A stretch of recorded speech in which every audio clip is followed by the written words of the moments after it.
में ये पढ़ने के बाद हमारा पहला एक्सरसाइज बनेगा, तो ये बहुत इंपॉर्टेंट है पूर्णांक वाले चैप्टर में। आगे पहले एक्सरसाइज के लिए कोई अंतर हुआ नहीं, तो बस यही क्रम विनिमय का गुण है। तो हेलो भाइयों और बहनों, तो आज हम लोग पढ़ेंगे क्लास 7 का चैप्टर 1 पूर्णांक बिहार बोर्ड का। तो पहला चैप्टर हमारे क्लास 7 का है पूर्णांक। तो पूर्णांक में ये टॉपिक बाय टॉपिक मैं लिख दिया हूँ। तो पहला टॉपिक है 1 पूर्णांकों के योग एवं व्याकरण के गुण, और दूसरा टॉपिक है योग के अंतर्गत संवृत्त और व्याकरण के अंतर्गत संवृत्त, फिर क्रम विनिमय का गुण, उसके बाद है सहचार्य का गुण, उसके बाद है योज्य तत्समक। तो इस सारे टॉपिक पहले एक्सरसाइज के पहले है, मतलब हमें ये पढ़ने के बाद हमारा पहला एक्सरसाइज बनेगा। ओके, तो पहले हम देख लेते हैं पहला टॉपिक के बारे में। ओके,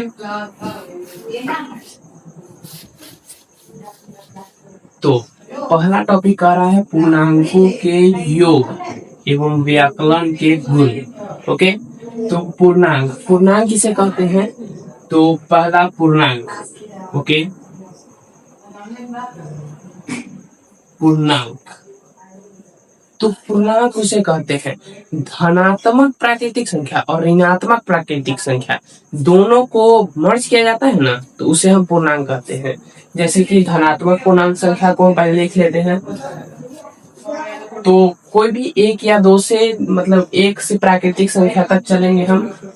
1 2 3 4 5। ओके, अब उसके बाद एक पहले, इससे पहले जीरो डॉट डॉट लग जाएगा, ये अनंत तक हो जाएगा, इन्फिनिटी, और जीरो हो जाएगा। अब उसके पहले ऋणात्मक प्राकृतिक संख्या, तो ऋणात्मक प्राकृतिक संख्या हो जाएगा -1 -2 -3। तो ये यही हुआ ना धनात्मक प्राकृतिक संख्या और ऋणात्मक प्राकृतिक संख्या, तो ये दोनों मिलाकर पूर्णांक कहलाता है। तो इसे हम एक टेबल में दर्शाया जाता है ऐसे, तो इसे हम पूर्णांक कह देते हैं। ठीक है, और दूसरा बात है यहाँ पर पूर्णांकों के योग। तो योग का पूरा मतलब होता है सीधा जोड़ना।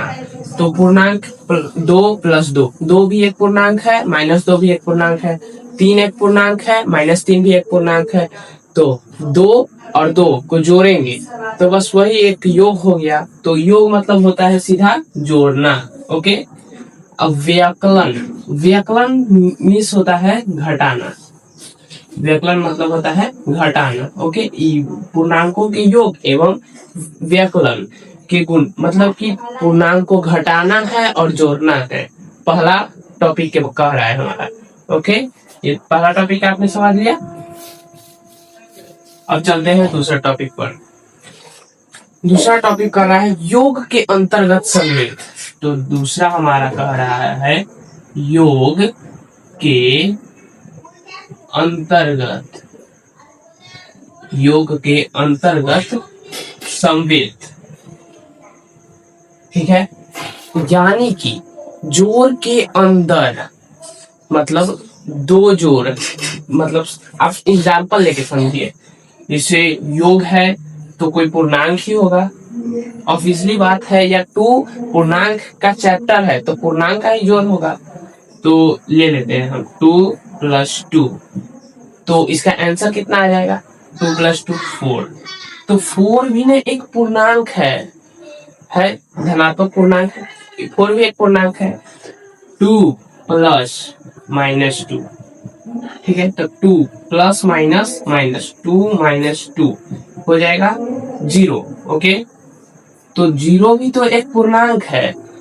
तो वही दो दो जोड़ने पर आ रहा है एक पूर्णांक। तो पहला हमारा कह रहा है योग के अंतर्गत संवृत्त, मतलब एक पूर्णांक को जोड़ेंगे दूसरे पूर्णांक के साथ तो हमारा जो आंसर निकलेगा वो भी एक पूर्णांक ही रहेगा। तो ये दूसरा टॉपिक हमारा यही कह रहा है। पहला दूसरा आपने समझ लिया। अब चलते हैं तीसरे नंबर पर।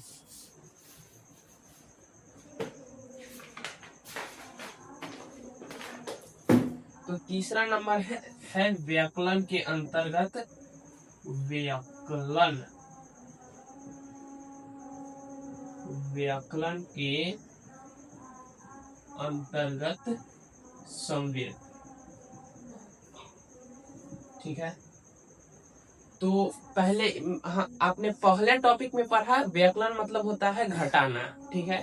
तो व्याकरण मतलब होता है घटाना। और आपने दूसरे टॉपिक में पढ़ा समवृत्त। समवृत्त यानी जोड़ने पर आता है एक पूर्णांक। तो वैसे ही व्याकरण यानी दो पूर्णांकों को घटाने पर भी आएगा क्या, एक पूर्णांक। दो पूर्णांकों को घटाने पर भी एक पूर्णांक ही आएगा। ओके, तो जैसे आप एग्जांपल से समझिए, 2 माइनस 4 आ जाएगा -2, तो ये भी तो एक पूर्णांक है। 5 माइनस 3 2 आ जाएगा, ये भी तो एक पूर्णांक है। आपको ये तो पता है ना, फर्स्ट एक्सरसाइज में बहुत काम देगा। Plus into plus, plus plus plus होता है। Okay, minus into minus, minus minus भी प्लस होता है। प्लस इंटू माइनस, ये भी एक माइनस होता है। प्लस इंटू 1 2 3, अब यहाँ हो जाएगा क्या, minus into plus, minus into plus, तो माइनस प्लस भी माइनस होता है। तो ये बहुत इंपॉर्टेंट है पूर्णांक वाले चैप्टर में, आपके पहले एक्सरसाइज के लिए ये बहुत इंपॉर्टेंट है। ओके, तो आपने दूसरा भी तीसरा भी समझ लिया, व्याकरण के अंतर्गत सभी यदि दो पूर्णांकों को घटाने पर भी आने वाला आंसर भी एक पूर्णांक होगा। ओके, तीसरा टॉपिक आपने समझ लिया। अब चलते हैं हम अपने तीसरे, पहला दूसरा आपने समझ लिया, अब चलते हैं तीसरे नंबर पर। पहला दूसरा आपने चौथा टॉपिक हमारा कर रहा है क्रम विनिमय का गुण। ओके, क्रम विनिमय, तो तीसरा नंबर है क्रम विनिमय का गुण। क्रम विनिमय का गुण, क्रम विनिमय का गुण यानी कि मैंने एक पूर्णांक को जोड़ा और दूसरे पूर्णांक को जोड़ा तो आंसर आया एक पूर्णांक। ओके, तो फिर मैंने वही पूर्णांक को इधर रख दिया और फिर वो पूर्णांक को इधर लिया है, तो उसमें तो कोई आंसर में फर्क ही नहीं पड़ेगा। जैसे एग्जांपल से आप समझिए, जैसे कि 2 + 4 आता है आंसर 8। ओके, अब इसको हम यहाँ 4 + 2 कितना आ जाएगा,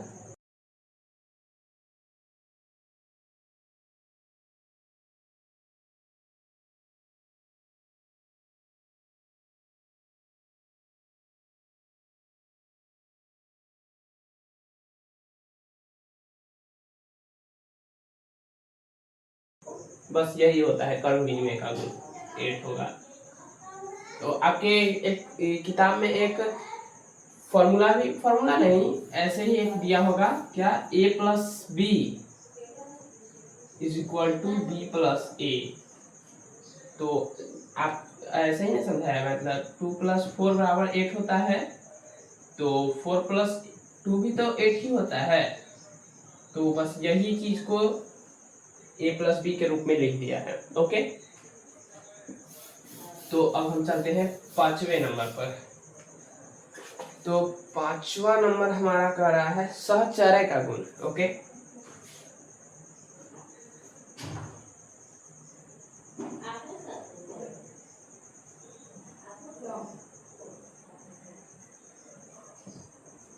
सहचर्य का गुण, तो सहचर्य का गुण वही हो गया। और पहला बात, क्रम विनिमय में मैंने जो बताया वो सिर्फ प्लस पे काम करेगा, माइनस पे काम नहीं करेगा। ठीक है, ओके। और सहचर्य का गुण, सहचर्य का गुण मतलब हो जाएगा, जैसे कि आपने एक पूर्णांक को जोड़ा, जैसे आप एग्जांपल से ही समझिए, अच्छे से समझ आएगा एग्जांपल से। आपने जोड़ा 3, सहचर्य में 3 लिया जाएगा, 3 + 4 + 5 कितना हो जाएगा, 5 4 9 और 9 3 12। ठीक है, तो यहाँ 3 है ना, तो यहाँ 1 + 2 इसे लिख सकते हैं, यही होगा सहचर्य का गुण। जैसे कि आपकी किताब में लिखा हुआ है, होगा पूर्णांक -3 -2 एवं -5 को लीजिए। तो चलो हम लेके देखते हैं। पहला ले लिया हमने -3, दूसरा हमने ले लिया -2, तीसरा हमने ले लिया -5। तीनों को करना क्या है और इतना पर ध्यान दीजिए, मतलब तीनों को जोड़ना है। ओके, तो जोड़ना है तो देखो सिंपली सी बात, 3 प्लस -2। जब यहाँ प्लस आ जाएगा तो इसे ब्रैकेट में लगा देंगे, क्योंकि साथ में नहीं लिखा, प्लस और माइनस साथ में कैसे लिख लेंगे, नहीं होता है।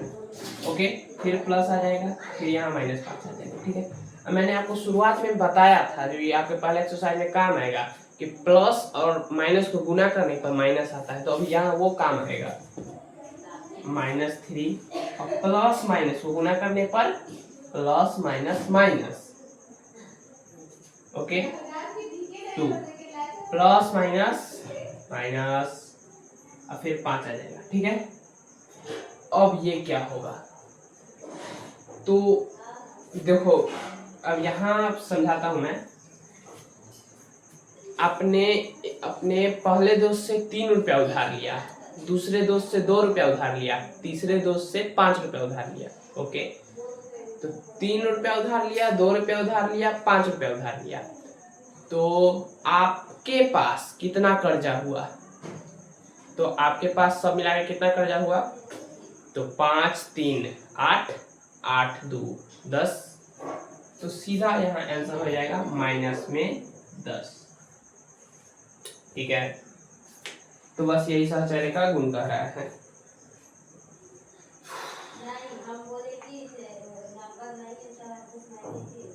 ओके, अब देखिए यहाँ पर आपको दिख रहा होगा तो दिखा देते हैं, हमें -10 प्राप्त होता है, तो हमारा आंसर सही है। ओके, और ऐसे ही 2-3 क्वेश्चन दिए हुए हैं, हल करके दिखाता हूँ मैं।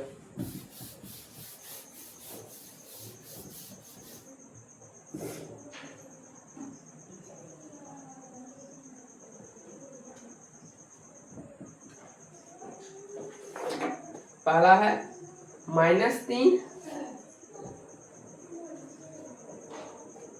Plus 1 plus -7 is equal to -3। ठीक है,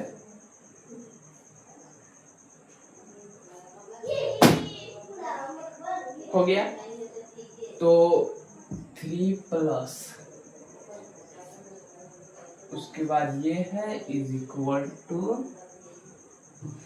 ये है। ठीक है, इतना बात। तो पहले इसको मैं हल कर लेता हूँ, -3 प्लस 1 प्लस -7। ठीक है, और फिर देखो ये हो गया। अब ये ऐसा ही मैंने सहचर्य गुण में पहले आपको बताया था कि 3 है तो यहाँ आप लिख सकते हैं -1 और -2, ऐसे लिख सकते हैं ना, तो बस वही का इस्तेमाल करना है यहाँ पर। -3 प्लस यहाँ उसके बाद आप क्या लिख सकते हैं, तो यहाँ ये नहीं लिखना है, ये तो पहले ही दिया हुआ है, ऐसा रिलेटेड लिखना है इसमें और इसमें। ओके, तो 1 है, 1 की जगह मैं यहाँ 2 लिख देता हूँ। ठीक है, 2 लिख दिया मैंने, तो जब यहाँ 1 मैंने जोड़ा तो यहाँ फिर मैंने 1 बढ़ा दिया, क्योंकि ये घटाव है। ठीक है, +2 और -8, तो यहाँ इसका आंसर आया क्या, 7 8 9 10 1 11, नहीं 7 8 9 10 अब प्लस में 1 है। देखो यहाँ पहले इसको सेम जात वाला को जोड़ेंगे पहले। ठीक है, -7 -3 को जोड़ेंगे तो -10 आ जाएगा, और फिर बच जाएगा 1 प्लस 1, -10 प्लस -10 रुपया कर्जे में है आप, और 1 रुपया आपके पास है, 1 रुपया आप उसको दे दिए, आपके पास कितना रुपया कर्जा बचा, 9 रुपया, बस 9 रुपया कर्जा में हो गया। ठीक है, तो इसको भी हल करने पर ना इतना आना चाहिए।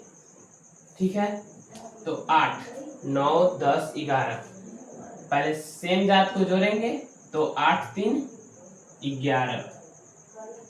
ओके, और उसके बाद है +2, तो +2 लिख देंगे।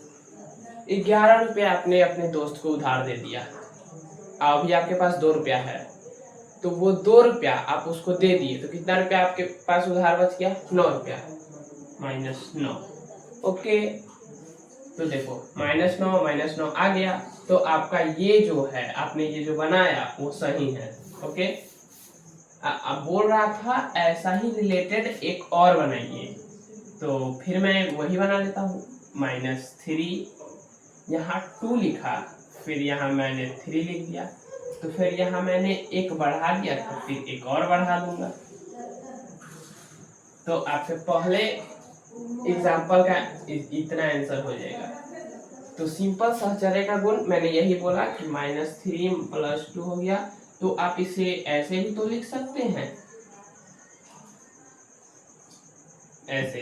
तो -2 -2 -2 -1 -3 हो गया, +2 +2, तो बस वैसे ही लिख देना है। ठीक है, तो आपका कितना पांचवा था? पांचवा भी टॉपिक खत्म हो गया, सहचर्य का गुण।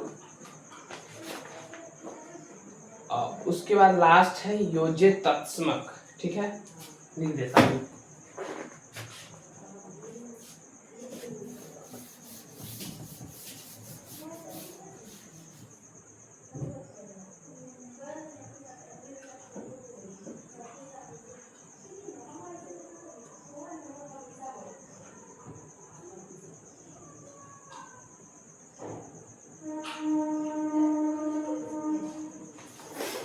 तो योज्य तत्समक में क्या कह रहा है? जब हम किसी पूर्ण संख्या में शून्य को जोड़ते हैं तो हमें वही पूर्ण संख्या प्राप्त होती है। संख्याओं के लिए शून्य एक योज्य तत्समक है। क्या यह पूर्णांकों के लिए एक योज्य तत्समक है? मतलब ये कह रहा है एक पूर्णांक है, कोई पूर्णांक है, जैसे मैंने लिख लिया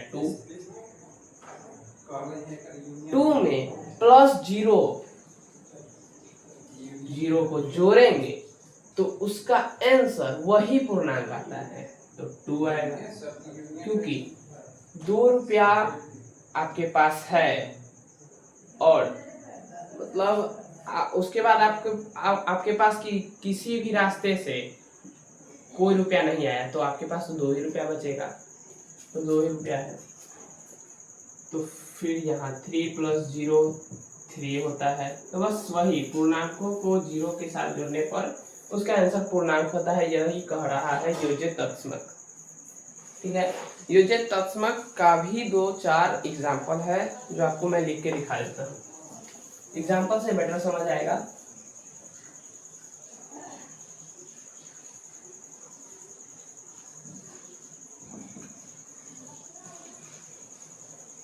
पहला ले लेता हूं मैं 0 + -59। ठीक है, तो सीधी सी बात है, मैंने पहले ही बताया था, प्लस माइनस को गुना करने पर जब ये ब्रैकेट होगा ना, तो आप समझ जाइएगा कि ये गुना है। ओके, तो प्लस माइनस गुना करने पर आता है -59। तो 0 से कोई भी पूर्ण संख्या पर जोड़ने या घटाने पर उसका पूर्ण संख्या वैसा का वैसा ही आता है, तो इसका आंसर वही हो जाएगा -59। ओके, अब दूसरे एग्जांपल पर हम चलते हैं। तो दूसरा एग्जांपल है 0 - 37। 0 + -37, तो इसका आंसर हो जाएगा क्या? 0 का 0 प्लस माइनस को गुना करने पर माइनस आता है, तो +- -37, पूर्ण संख्या का पूर्ण संख्या 37। तो आपके पहले एक्सरसाइज का सभी टॉपिक हो चुका है खत्म, और आप नेक्स्ट वीडियो में मैं पहले एक्सरसाइज का सभी क्वेश्चन बना दूंगा। ओके, तो आप इस चैनल पर नए हैं तो लाइक एंड सब्सक्राइब दे सकते हैं। ओके।